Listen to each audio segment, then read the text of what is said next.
ఉండే సందర్భంలో మన మంత్రి నియోజకవర్గ ప్రజలకి మంత్రి ఉంటారు. మరి అదేవిధంగా ఇక్కడ మండలానికి సంబంధించిన అక్కలకి చెల్లెలకి అందరికీ నమస్కారం తెలియజేస్తూ ఇప్పుడు మన ప్రజలు రాహుల్ గాంధీ గారు మాట్లాడతారు.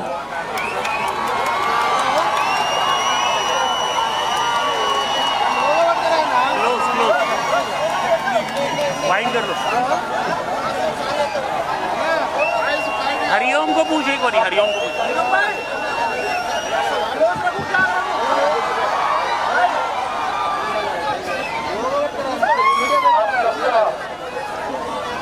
बहुत धन्यवाद कि आप इतनी गर्मी में मेरी बात सुनने आए।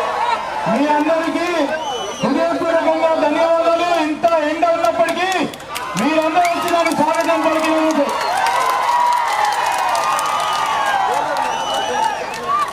2004 में कांग्रेस पार्टी ने आपसे वायदा किया था तेलंगाना कब आएगा।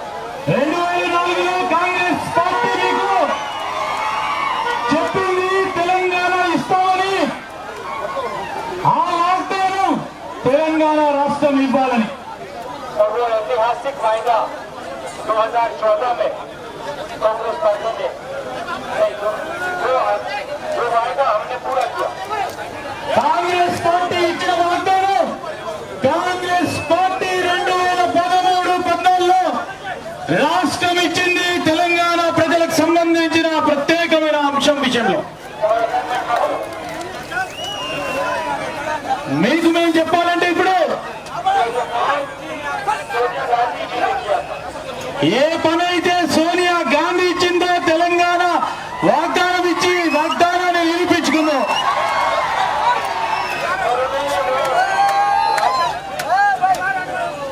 और उन्होंने वो राजनीतिक फायदे के लिए नहीं किया, वो उन्होंने तेलंगाना की जनता, तेलंगाना के गरीब लोगों के लिए किया था।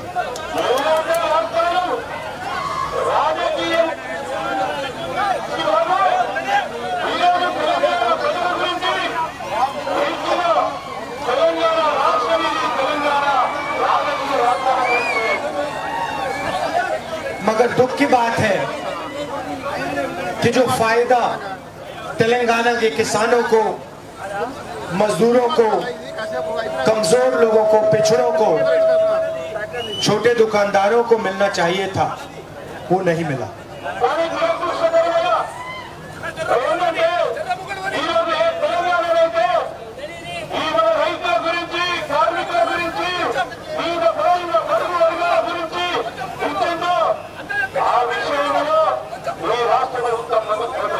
और आज तकरीबन 10 साल बाद दोराला तेलंगाना और प्रजाला तेलंगाना के बीच में लड़ाई हो रही है।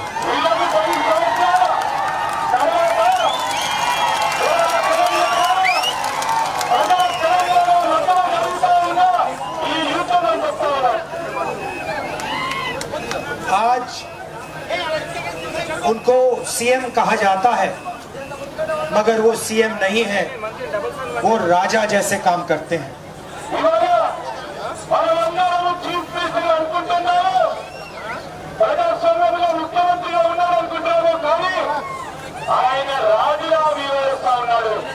पूरा का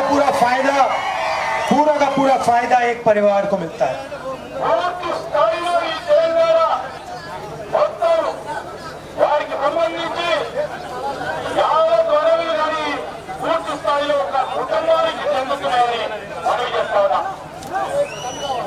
अगर आप उनके परिवार के हो तो कोई भी सपना देख सकते हैं,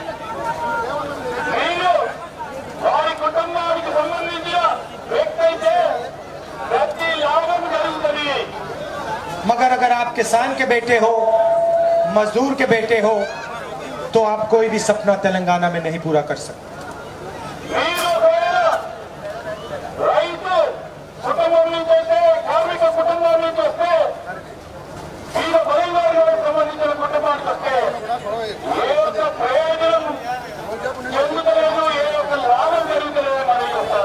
पता नहीं आपकी जमीन कब छीन ली जाएगी, आपका पानी आपसे कब छीन लिया जाएगा।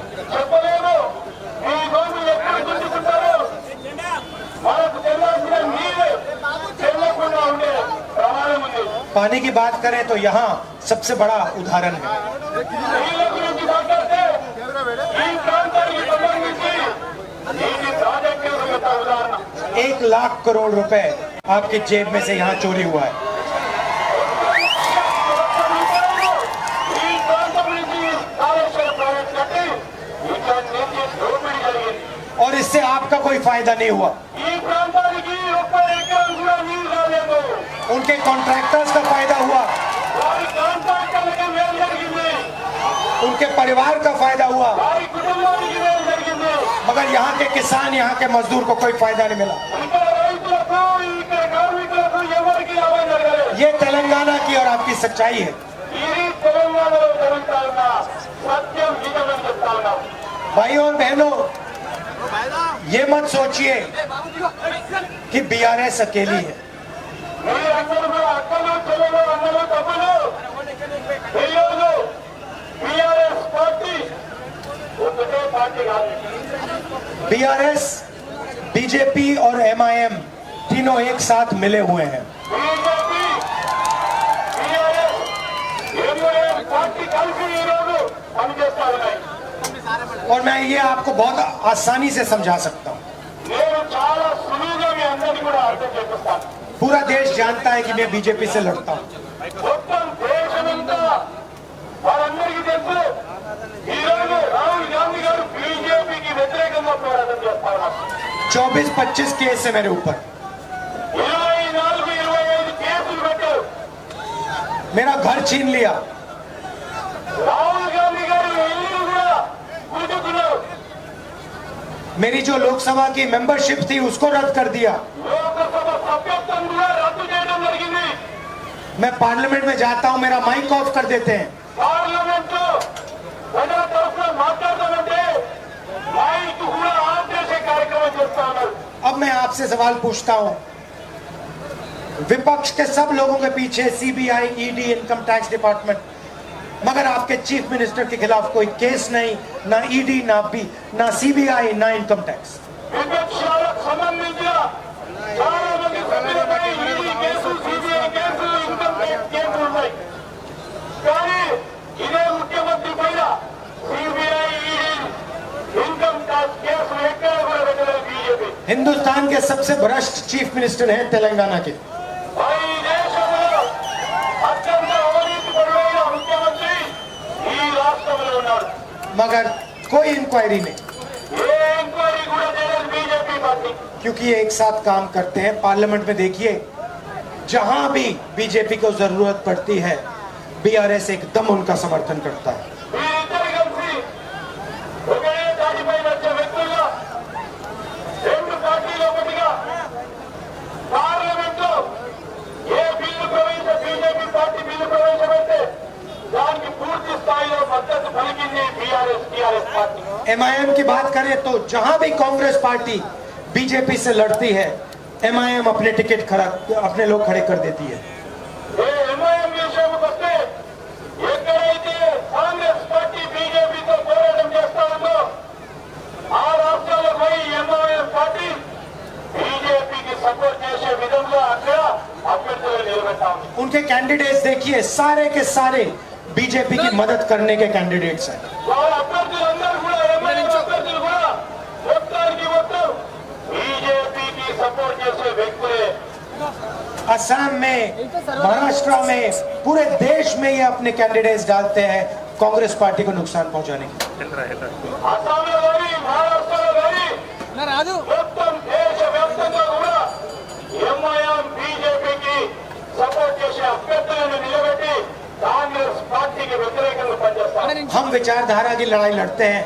हमारी विचारधारा बीजेपी, आरएसएस की विचारधारा के खिलाफ है। మేము సిద్ధాంతపరమైన విరుద్ధం చేస్తాం ఈరోజు బీజేపీ సిద్ధాంతానికి విరుద్ధంగా మేము పోరాటం చేస్తా ఉన్నాం आपके चीफ मिनिस्टर हाथ जोड़ के नरेंद्र मोदी जी के सामने खड़े हो जाते हैं। మీ ముఖ్యమంత్రి చేతులు కట్టుకొని నరేంద్ర మోడీ ముందర నిలబడటం జరుగుతా ఉంది मैं नरेंद्र मोदी के सामने जाता ही नहीं हूं, कभी नहीं जाऊंगा। నరేంద్ర మోడీ ముందర నేను ఎప్పుడు పోను ఇంకా కూడా ఎప్పుడు కూడా పోను చెప్తున్నాను ये पूरा देश जानता है कि अगर कोई आरएसएस बीजेपी से लड़ रहा है, नफरत से लड़ रहा है, हिंसा से लड़ रहा है, तो उसका नाम राहुल गांधी है। మొత్తం దేశ ప్రజలందరికీ తెలుసు ఆర్ఎస్ఎస్ బీజేపీకి వ్యతిరేకంగా పోరాటం చేస్తా ఉన్నామంటే ఈరోజు దేశానికి సంబంధించి ఏ అంశం విషయమైనా పోరాటం చేస్తారంటే కేవలం రాహుల్ గాంధీ గారే తెలుసు. और ये भाइयों और बहनों, ये राजनीतिक बात नहीं है। అక్కలారా చెల్లెలారా అన్నలారా ఇది రాజకీయమైన అంశంగా మాట్లాడలేదు. ये खून की बात है। ఇది మనలో ఉన్న రక్తానికి సంబంధించిన మాట అని చెప్తా ఉన్నాను. मैं सुबह उठता हूं, मेरा डीएनए मुझे कहता है, मैं सुबह उठता हूं, मेरा डीएनए मुझे कहता है कि मेरी विचारधारा की लड़ाई है, एक कदम पीछे नहीं जाऊंगा मैं। పొద్దున్నే లేవంగానే ఆలోచన చేస్తా ఉంటావు. నాలో ప్రవహించే రక్తం కాంగ్రెస్ పార్టీ సిద్ధాంతానికి అనుగుణంగా ముందుకు और मैं आपको बताता हूं, जितना ये आरएसएस बीजेपी के लोग मेरे ऊपर आक्रमण करते हैं, उतना मुझे अच्छा लगता है। ఎంత వరకైతే బీజేపీ ఆర్ఎస్ఎస్ లను విరుద్ధంగా నాపై పోరాటం చేస్తారో నాకు అంతగా మంచిగా అనిపిస్తుందని చెప్తా ఉన్నా. उतनी मुझे खुशी आती है कि मैं अपना काम कर रहा हूं, सच्चाई के लिए लड़ रहा हूं। ఎంతవరకు వారు పోరాటం చేస్తా ఉంటారో అంతవరకు నాకు సంతోషం అనిపిస్తుంది. ఎందుకంటే నిజం గురించి పోరాటం చేస్తున్నా వారి. कल मैं तेलंगाना में अपनी बहन को लाया। నిన్న నేను మా సోదరి మనిని తెలంగాణకు తీసుకురావడం జరిగింది. आपने अपने आप से पूछा कि मैं अपनी बहन को यहाँ क्यों लाया? మీరు అడగండి నేను ఎందుకు మా సోదరి మని ప్రియాంక గాంధీని ఎందుకు తీసుకొచ్చామని.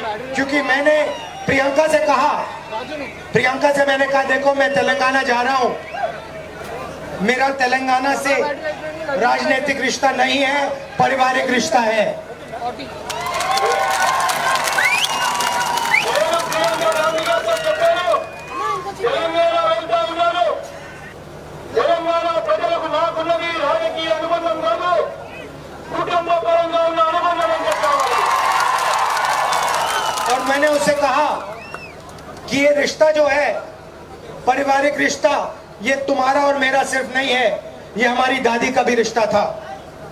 ఈ అనుబంధం కేవలం నాకు మీకే కాదు, మా నాయనమ్మ ఇందిరమ్మ గారితో మీకున్న సంబంధం. और उससे पहले जवाहरलाल नेहरू जी का रिश्ता था। ఇంతకుముందు జవహర్లాల్ నెహ్రూ గారితో కూడా మీకు మాకు ఉన్న అనుబంధం మన కుటుంబ పరంగా అనుబంధం. हमारा रिश्ता राजनीतिक नहीं है, मोहब्बत का रिश्ता है, प्यार का रिश्ता है, पारिवारिक रिश्ता है। మన ఇద్దరి మధ్యలో ఉన్న అనుబంధం రాజకీయ పరంగా ఉన్న అనుబంధం కాదు, ఇది కుటుంబ పరంగా ఉన్న అనుబంధం, ప్రేమానురాగంతో ఉన్న అనుబంధం, ఆత్మీయతో కూడుకున్న అనుబంధం అని తెలియజేస్తా ఉన్నా. जो राजनीतिक रिश्ता वाले लोग होते हैं वो भाषण में झूठ बोल जाते हैं। రాజకీయ అనుబంధంతో ఉన్నవారు వచ్చి ఇష్టారాజ్యంగా అడ్డగోలుగా సత్యదూరంగా అబద్ధాలు చెప్తూనే ఉన్నారు. नरेंद्र मोदी आके आपसे कहेंगे हर बैंक अकाउंट में 15 लाख रुपए डाल दूंगा। నరేంద్ర మోడీ గారు అందరికీ చెప్పారు ప్రతి కుటుంబానికి బ్యాంక్ అకౌంట్ లో 15 లక్షల రూపాయలు వేస్తామన్నారు. नोटबंदी से काले धन के खिलाफ लड़ाई लड़ जाऊंगा। నోట్ల రద్దుతో మరి నల్ల ధనానికి వ్యతిరేకంగా పోరాటం చేస్తామన్నారు. जीएसटी से गरीबों का फायदा होगा। एक के बाद एक झूठ बोल जाते हैं। జీఎస్టీ ద్వారా పేదవారికి ఉపయోగపడే కార్యక్రమం చేస్తున్నారు. ఒక తర్వాత ఒకటి అబద్ధం ఆశ్రయ ఉంటారు. दूसरी तरफ आपके चीफ मिनिस्टर हैं, उन्होंने आपसे कहा हर दलित गरीब व्यक्ति को 3 एकड़ जमीन दूंगा। ఇంకో తరఫున ఇప్పుడున్న మీ ముఖ్యమంత్రి గారు పేదవారికి 3 ఎకరాల భూమి ఇస్తారని వారు కూడా ఇదే విధంగా మాట్లాడినారు. मैं आपसे झूठ बोलने नहीं आया हूं, మీకు అబద్ధాలు చెప్పడానికి రాలేదు నేను ఇక్కడికి. क्योंकि मैं जानता हूं मैं अपने परिवार के लोगों से झूठ नहीं बोलता। నాకు తెలుసు ఇది మన కుటుంబం, ఈ కుటుంబం మా కుటుంబం కనుక ఇక్కడ నేను అబద్ధాలు ఆడడానికి రాలేదు. जिनसे मैं मोहब्बत करता हूं उनसे मैं झूठ नहीं बोलता हूं। ఎవరితోనైతే ప్రేమ రాగంతో यहाँ महिलाएं आई हैं, ఇక్కడ చాలా మంది మహిళలు వచ్చారు. आप अच्छी तरह सुनिए। మీరందరూ వినండి. प्रदेश का बोझ आपके कंधों पे पड़ता है। మన రాష్ట్రానికి సంబంధించిన బాధ్యత మీ పైన ఉంది. आप सुबह उठती हैं, महंगाई की चोट आपको लगती है। మీరు పొద్దున్నే పెరిగిన ధరలపై ఎప్పుడు కూడా ఇబ్బంది పడతా ఉంటారు. आपके बच्चों को रोजगार नहीं मिलता, दर्द आपको होता है। మీ పిల్లలకి ఉద్యోగ అవకాశాలు లేక మీకు నిత్యం ప్రతిరోజు బాధపడతా ఉంటారు. खाना पकाती हैं तो 1000 रुपए का सिलेंडर लगता है। మీరు వంట వండినప్పుడు వంటలు చేసుకోవడానికి 1000 రూపాయలు సిలిండర్ కొట్టు ధర. बस में जाती हैं, आपको टिकट खरीदने का पैसा देना पड़ता है। మీరు బస్సులో ప్రయాణం చేస్తే బస్సు టికెట్లు కొనాలి. కానీ అది కూడా పెద్దగా భారం పడతా ఉంది. जैसे ही हमारी सरकार यहाँ आएगी, రాబోయే కాంగ్రెస్ పార్టీ ప్రభుత్వంలో पहले दिन से तेलंगाना की महिलाओं के बैंक अकाउंट में हर महीने 2500 रुपए पहुंचेगा। కాంగ్రెస్ పార్టీ ప్రభుత్వం మొదటి రోజు నుంచి తెలంగాణకు సంబంధించిన అక్కలు చెల్లెలు ఆడపడుచులు వారింటికి ప్రతి నెల 2500 రూపాయలు 500 रुपए का सिलेंडर मिलेगा 500 రూపాయలకు గ్యాస్ మందులు వస్తున్నాయి. और तेलंगाना की हर महिला तेलंगाना के कोने कोने में मुफ्त में बस में जाएगी। తెలంగాణకు సంబంధించిన మన ఆడపడుచులందరూ తెలంగాణ నలుమూలలో బస్సు ప్రయాణం చేయడానికి ఉచితంగా ఫ్రీగా బస్సు ప్రయాణం చేయడం. आप देख लेना तेलंगाना में लहर आ रही है, कांग्रेस पार्टी की लहर है। మీరందరూ చూస్తా ఉన్నారు, గాలి వీస్తా ఉంది యావత్ తెలంగాణలో కాంగ్రెస్ పార్టీ గాలి. आप याद रखना मैंने अब क्या बोला। और जैसे ही हमारी सरकार आएगी, आप देखना, आप पूछना अपने आप से, जो राहुल गांधी ने कहा था, क्या सच कहा था या झूठ बोला। మీరందరూ గుర్తుపెట్టుకోండి, ఈ రోజు నేను మాట్లాడుతున్న ప్రతి మాట కాంగ్రెస్ పార్టీ ప్రభుత్వంలోకి వచ్చిన తర్వాత మీరు బేరీజు చేసుకోండి. రాహుల్ గాంధీ గారు మాట్లాడిన మాట కరెక్ట్ మాట్లాడిందా తప్పు మాట్లాడిందా. और अगर पहले सच्चाई समझना चाहती हैं तो कर्नाटक चले जाइए और कर्नाटक में किसी भी महिला से पूछ लीजिए, क्या वो बस में फ्री में जाती है, हाँ या ना। మీరు నిజం తెలుసుకోవాలంటే కర్ణాటకకు సంబంధించిన ఎవరినైనా అడగండి. ఆ కర్ణాటకకు సంబంధించిన అక్క చెల్లె అక్కడ ఫ్రీగా బస్సులో ప్రయాణం చేస్తా ఉన్నారు లేదో కనుక్కోండి అని చెప్తా ఉన్నా. उनसे पूछ लीजिए इनको बैंक अकाउंट में पैसा हर महीने आता है, हाँ या ना। వారు ఎక్కడ ఉన్నారు మహిళలు అడగండి. ప్రతి నెల మరి 2000 రూపాయలు అక్కడ కర్ణాటకకు సంబంధించి వారి ఇంటికి డబ్బులు వస్తున్నాయా లేవని అడగండి. उनसे पूछिए, क्या वो 1000 रुपए का सिलेंडर खरीदते हैं, हाँ या ना। వారి ఇంట్లో అక్కడ కర్ణాటకలో 1000 రూపాయలు పెట్టుకొని సిలిండర్ కొంటా ఉన్నారా లేదా అడగండి. भाइयों और बहनों, सबसे जरूरी बात अब मैं आपसे कहना चाहता हूँ। అక్కలారా అన్నలారా ముఖ్యమైన విషయం నేను చెప్పదలుచుకున్నా. हिंदुस्तान में अलग अलग समाज के लोग हैं। ఈ దేశంలో వివిధ వర్గాలకు సంబంధించిన ప్రజలు ఉన్నారు. ओबीसी हैं, दलित हैं, आदिवासी हैं, माइनॉरिटीज के लोग हैं, जनरल कास्ट के लोग हैं। ఈ రోజు ఈ దేశంలో ఓబీసీలు ఉన్నారు, మహిళలు ఉన్నారు, ఎస్సీ ఎస్టీలు ఉన్నారు, మైనారిటీలు ఉన్నారు, అదేవిధంగా జనరల్ ఓసీ కేటగిరీకి సంబంధించిన వ్యక్తులు ఉన్నారు. हम चाहते हैं कि सब लोगों की भागीदारी हो हिंदुस्तान को चलाने में। మేము కోరుతా ఉన్నాం, దేశానికి సంబంధించిన సంపదలో వాటా ప్రతి ఒక్క భారత పౌరుడికి చెందే విధంగా ఆలోచన చేస్తా ఉన్నాం. आज तेलंगाना में किसी को नहीं मालूम कि तेलंगाना का धन कहाँ जा रहा है, किसके हाथ में है। ఈ రోజు తెలంగాణ రాష్ట్రంలో తెలంగాణకు సంబంధించిన సంపద ఎక్కడ పోతా ఉంది, ఏ విధంగా ఖర్చు చేస్తా ఉన్నారు అని ఎవరికి కూడా తెలియదు. अगर मैं आपसे पूछूं कि तेलंगाना में पिछड़ों की क्या आबादी है, आप मुझे नहीं बता सकते।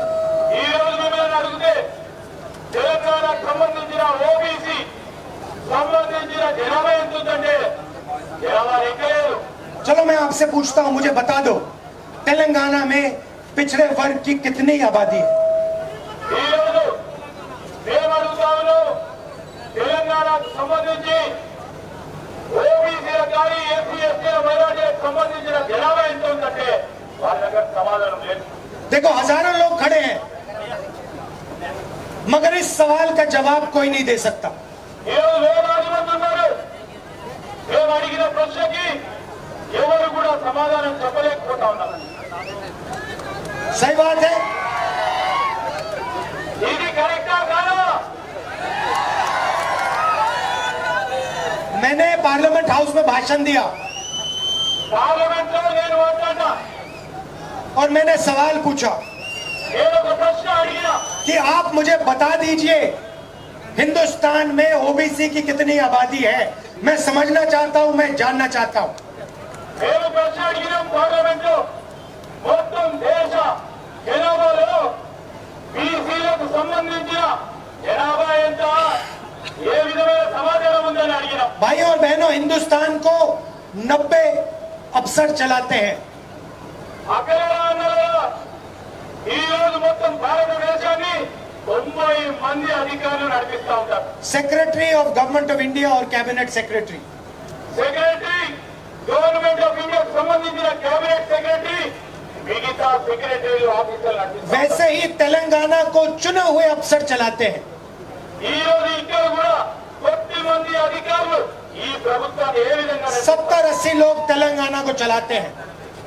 ఈ రోజు 70 నుంచి 80 మంది ఈ తెలంగాణ రాష్ట్రాన్ని అధికారులు నడిపిస్తా ఉన్నారు. आपके चीफ मिनिस्टर ऑर्डर देते हैं, वो चलाते हैं. చీఫ్ మినిస్టర్ గారు ఆదేశిస్తారు, ఆ 70 మంది అధికారులు ఈ రాష్ట్రాన్ని నడిపిస్తా ఉంటారు. अब मैंने पार्लियामेंट हाउस में सवाल पूछा. मैंने कहा कि देखिए ये 90 अफसर हैं, ये हिंदुस्तान के पूरे बजट पर निर्णय लेते हैं, डिसीजन लेते हैं. ఈ రోజు మేము పార్లమెంట్ అడిగినాం, ఈ 90 మంది అధికారులు దేశ జనాభాకు సంబంధించి పూర్తి స్థాయిలో మరి ఉన్న బడ్జెట్ను పూర్తి స్థాయిలో నియంత్రణ చేస్తాం. मैंने पूछा कि 90 लोगों में ओबीसी कितने हैं. మేము అడిగినాం, ఈ 90 మంది అధికారులు బీసీకి సంబంధించిన వారు ఎంతమంది ఉన్నారు అధికారులని, और इनको बजट पे कितनी हिस्सेदारी है. వీళ్లకు బడ్జెట్ లో ఎంత వాటాదారం ఉందని भाई और बहनों, मैं आपको बताना चाहता हूँ, మీ అందరికీ మరొక విషయం చెప్పదలుచుకున్నాను. 90 में से 3 अफसर ओबीसी के हैं. 90 మంది అధికారులు కేవలం ముగ్గురే బీసీలకు సంబంధించిన అధికారులు ఉన్నారు. और सिर्फ 5% बजट पर निर्णय लेते हैं. ఈ ముగ్గురు కేవలం 5% సంబంధించిన బడ్జెట్ కి దానికి నిర్ణయాలు తీసుకుంటారు. क्या ओबीसी की आबादी सिर्फ 5% है हिंदुस्तान में? ఈ రోజు ఓబీసీలకు సంబంధించిన జనాభా 5% వరకే ఉందా అని అడుగుతా ఉన్నా. इसीलिए मैंने कहा कि हिंदुस्तान को और तेलंगाना को एक एक्सरे की जरूरत है. అందుకోసమే మేము చెప్పినాం, మన భారతదేశానికి తెలంగాణకి ఒక ఎక్స్రే అవసరం అని చెప్తా ఉన్నాం. किसी को चोट लगती है, अस्पताल में जाता है, पहला काम डॉक्टर कहता है एक्सरे करो.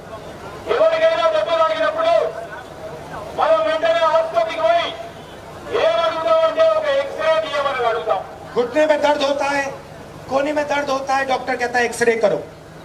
మనం మోకాల్లో దెబ్బ తాకినా నొప్పి వేసినా కడుపులో నొప్పి వేసినా మనం వెంటనే డాక్టర్ గారు ఎక్స్రే తీయమంటారు. भाई और बहनों, कास्ट सेंसस हिंदुस्तान का एक्सरे है. ఈ రోజు అక్కడ తెలియరా, ఈ రోజు కుల గణాంకాలు దేశానికి సంబంధించిన ఎక్స్రే చేసే విధంగా ఉండాలి. जाति जनगणना हिंदुस्तान का एक्सरे है. ఈ రోజు జాతికి సంబంధించిన జనగణ మన హిందుస్థాన్ మన భారతదేశానికి ఎక్స్రే. उसके बाद सबको पता लग जाएगा कि किसकी आबादी कितनी है. దాని తర్వాత అందరికీ తెలుస్తుంది ఈ దేశ జనాభాలో ఎవరు ఎంత జనాభా ప్రతిపత్తి ఉంది అని దేశ ప్రజలందరికీ కూడా और తెలుస్తుంది. सबको पता लग जाएगा हिंदुस्तान का धन कहां जा रहा है. అందరికీ అప్పుడు తెలుస్తుంది దేశానికి సంబంధించిన సమత ఎక్కడ పోతుందని. इसीलिए मैं चाहता हूं कि पूरे देश में कास्ट सेंसस हो. అందుకోసమే మేము కోరుతా ఉన్నాము, మొత్తం యావత్ దేశంలో కుల గణాంకాలు జరగాలి. गरीब लोगों को दर्द हो रहा है, किसानों को दर्द हो रहा है, मजदूरों को दर्द हो रहा है, छोटे दुकानदारों को दर्द हो रहा है, इसलिए हम एक्सरे कराना चाहते हैं। ఈ రోజు మనం పేదవారికి బాధలు ఉన్నాయి, రైతులకు బాధలు ఉన్నాయి, కార్మికులకు బాధలు ఉన్నాయి, అలాంటి చిన్న షాపుల వారికి, వాణిజ్యం వ్యాపారం చేసే వారికి ఇబ్బంది పడతా ఉన్నారు, బాధలు ఉన్నాయి. అందుకోసమే ఆ బాధ నివారణ గురించి ఎక్స్రే తీస్తే తప్ప తెలియదని నేను అందుకోసం అడుగుతా ఉన్నాను. गौतम अदानी नाम आपने सुना होगा, सुना है? గౌతమ్ అదానీ పేరు విన్నారా? नाम सुना है? విన్నారా? लाखों करोड़ रुपए हिंदुस्तान की सरकार ने उसको दिया है। లక్షలాది రూపాయలు, కోట్లాది రూపాయలు భారతదేశ ప్రభుత్వం అదానికి ఇచ్చింది. एयरपोर्ट दिए हैं, पोर्ट दिए हैं, सड़कें दिए हैं, ఎయిర్పోర్ట్ ఇచ్చింది, సీపోర్ట్ ఇచ్చింది, అదేవిధంగా ఈ రోడ్లు కూడా వారికే ఇవ్వడం జరిగింది. पूरा का पूरा हिंदुस्तान का इंफ्रास्ट्रक्चर पकड़ा रखा है। పూర్తి స్థాయిలో ఈ రోజు భారతదేశానికి సంబంధించిన ఇన్ఫ్రాస్ట్రక్చర్ పూర్తి స్థాయిలో వారికే ఇవ్వడం జరిగింది. धन का, चावल का, इन सब चीजों का दाम वो डिसाइड करता है, उसके पास स्टोरेज है। వారికి గోదాములు ఉన్నాయి. అందుకోసమే మనకు సంబంధించిన బియ్యం ధర కానీ లేకుంటే ఇతర వస్తువులపై ధరలు నియంత్రణ ఎవరు చేస్తా ఉన్నారంటే అదానీ గారు చేస్తా ఉన్నారు. बैंक से लोन लेता है, उसका कर्जा माफ हो जाता है। అదానీ లాంటి వారు లోన్ తీసుకుంటారు, వారి లోన్ అన్ని మాఫీ అవుతాయి బీజేపీ పార్టీ ప్రభుత్వం. आपके चीफ मिनिस्टर के परिवार के लोग लोन लेते हैं, एकदम माफ हो जाता है। మీ ముఖ్యమంత్రి గారి కుటుంబం లోన్ తీసుకుంటే అది కూడా మాఫీ అయిపోతుంది, पता भी नहीं लगेगा लोगों को। ఎవరికి కూడా తెలియదు. मगर तेलंगाना का किसान लोन लेगा, कर्जा माफ कभी नहीं हो सकता। ఈ రోజు తెలంగాణకు సంబంధించిన రైతు సోదరులు లోన్ తీసుకుంటే అది మాత్రం మాఫ్ కాదు. छोटा दुकानदार लोन लेगा, लोन कभी माफ नहीं होगा। ఈ చిన్న వ్యాపారులు అప్పు తీసుకుంటే అది కూడా మాఫ్ కాదు. हमारी माताएं बहन छोटा सा बिजनेस चलाने के लिए लोन लेंगी, कभी माफ नहीं होगा। ఓ అమ్మలో చెల్లెలో అక్కలో చిన్న వ్యాపారాల గురించి అప్పు తీసుకుంటే అది కూడా మాఫ్ కాదు. 70 साल हो गए आजादी हुए, 70 సంవత్సరాలైంది మన భారతదేశానికి స్వాతంత్రం వచ్చింది. अब हम पता लगाना चाहते हैं किसके पास हिंदुस्तान का धन है, कितना धन है। ఇప్పుడు మేము తెలుసుకోదలుచుకున్నాము ఎవరి దగ్గర ఎంత భారతదేశానికి సంబంధించిన సంపద ఎంత ఉందని. दूध का दूध, पानी का पानी करना चाहते हैं। ఈ రోజు మరి నీటికి నీళ్లు, మరి అదేవిధంగా పాలకు పాలు, నీటికి నీరు తెలిసే విధంగా మేము ఎక్కువ చేయదలుచుకున్నాం. इसलिए हम जाति जनगणना करवाना चाहते हैं। అందుకోసమే ఈ రోజు మనము బీసీల జనానికి సంబంధించిన సెన్సస్ చేయమని కోరుతా ఉన్నాం. और ये काम जैसे ही हमारी सरकार तेलंगाना में आएगी, हम इसको तेलंगाना में करवा देंगे। ఎప్పుడైతే కాంగ్రెస్ పార్టీ ప్రభుత్వం ఏర్పాటు కాబోతా ఉందో మన తెలంగాణ రాష్ట్రంలో కూడా కులానికి సంబంధించిన గణాంకాల సర్వే చేయడం జరుగుతుందని మీ అందరికీ మనవి చేస్తా ఉన్నా. मेरा नरेंद्र मोदी से और केसीआर से सवाल है, आप एक्सरे से क्यों डरते हो? ఈ రోజు మేము నరేంద్ర మోడీ గారిని ప్రశ్నిస్తా ఉన్నాం, మేము అడిగిన ఎక్స్రేకి ఎందుకు భయపడతా ఉన్నారని, क्या छुपा रखा है आप लोगों ने? ఏమి దాచిపెట్టారని అడుగుతా ఉన్నాం. आप इन अरबपतियों को क्यों रक्षा कर रहे हो? ఎందుకు ఈ కోటీశ్వరులను ఎందుకు వెనుకేస్తా ఉన్నారు, కాపాడుతా ఉన్నారు? का सेंसस से साफ हो जाएगा पूरा का पूरा। కుల గణాంకాల ద్వారా పూర్తి స్థాయిలో పట్టబయలైంది. उसके बाद तेलंगाना की सच्ची विकास की कहानी शुरू होगी। ఈ తర్వాత తెలంగాణకు సంబంధించిన అభివృద్ధి సంక్షేమం పూర్తి స్థాయిలో మొదలుగా और गरीब लोगों को तेलंगाना में भागीदारी मिलेगी। పేదవారికి తెలంగాణ సమాజంలో భాగస్వాములు చేస్తుంది కాంగ్రెస్. और जो आपने सपना देखा था, वो सपना पूरा होना शुरू हो जाएगा। ఏ కళ అయితే మీరు కన్నలో ఆ కళను అమలు పరచడానికి కాంగ్రెస్ పార్టీ ప్రభుత్వం రాగానే మొదలు చేస్తాం. आपने इतने प्यार से मेरी बात सुनी, इसके लिए बहुत बहुत धन्यवाद। మీ అందరూ కూడా చాలా ప్రేమపూర్వకంగా అభిమానంలో నేను చెప్పిన 2 మాటలు విన్నందుకు హృదయపూర్వక नमस्कार, जय हिंद।